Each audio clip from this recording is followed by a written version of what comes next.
দেশে আইন শৃঙ্খলা পরিস্থিতি নিয়ন্ত্রণে আনা সরকারের প্রথম অগ্রাধিকার জানিয়ে স্বরাষ্ট্রমন্ত্রী সালাউদ্দিন আহমেদ বলেছেন, কোনোভাবেই মব কালচার চলতে দেওয়া হবে না।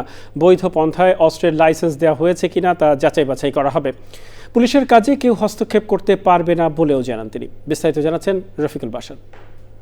2024 সালের 5ই আগস্টের পর ভোগান্তি বা হয়রানিমূলক মামলা যাচাই করে প্রত্যাহার, লটারির মাধ্যমে পুলিশ কর্মকর্তা পদায়নে যথাযথ যোগ্যতা যাচাই না হয় নতুন করে যোগ্যদের পদায়ন, 2701 জন কনস্টেবল নিয়োগ প্রক্রিয়া শুরু করা, অনলাইনে পাসপোর্ট করার ক্ষেত্রে পরীক্ষামূলকভাবে দলিল লেখকদের মতো বেসরকারি সহায়তাকারী নিয়োগ এবং অস্ত্রের লাইসেন্স পাওয়ার ক্ষেত্রে অনিয়ম হয়েছে কিনা তা খতিয়ে দেখার সিদ্ধান্ত নিয়েছে স্বরাষ্ট্র মন্ত্রণালয়। মন্ত্রণালয়ের আওতাধীন দপ্তর ও সংস্থার প্রধানদের সঙ্গে মত বিনিময় করেন স্বরাষ্ট্রমন্ত্রী। পরে সাংবাদিকদের তিনি জানান, আনুমানিক 10,000 অবৈধ অস্ত্র এখনো জমা পড়েনি। অগ্রাধিকারগুলোর মধ্যে প্রথম হচ্ছে দেশের আইন শৃঙ্খলা পরিস্থিতির উন্নয়ন করা।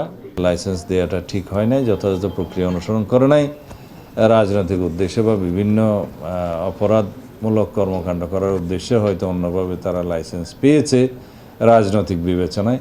সেই বিবেচনা যারা পেয়েছে সেগুলো বাতিল করা হবে। বেশ কিছু মামলা হয়েছে, এখানে কিছু সুবিধাবাদী শ্রেণীর মানুষ এগুলোর সুযোগে ভোগান্তি সৃষ্টির জন্য অনেককে আসামি করেছে, যারা সেখানে জড়িত থাকার প্রশ্নই আসে না।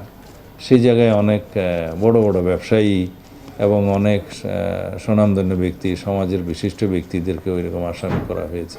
মন্ত্রী আরও বলেন, মব কালচার থাকবে না, রাস্তায় দাঁড়িয়ে দাবি আদায়ের পন্থা শেষ। দেশে কোনো মব কালচার থাকবে না এবং মব সৃষ্টির মাধ্যমে মহাসড়ক, সড়ক অবরোধের মাধ্যমে দাবি আদায় করার জামানা শেষ। বৈধ পন্থায় স্মারকলিপি দিবে, মিছিল করবে, সমাবেশ করবে, আদালতে যাবে। রাস্তায় দাঁড়িয়ে গেলাম, পরীক্ষা দেব না আগামীকালকে, সেটা হবে না। বিধির বাইরে কোনো বিশেষ গুরুত্বপূর্ণ ব্যক্তিকে পুলিশ প্রোটোকল দেওয়া হবে না বলেও জানান মন্ত্রী। ধন্যবাদ। Rafiqul Bashar, channel I, Dhaka.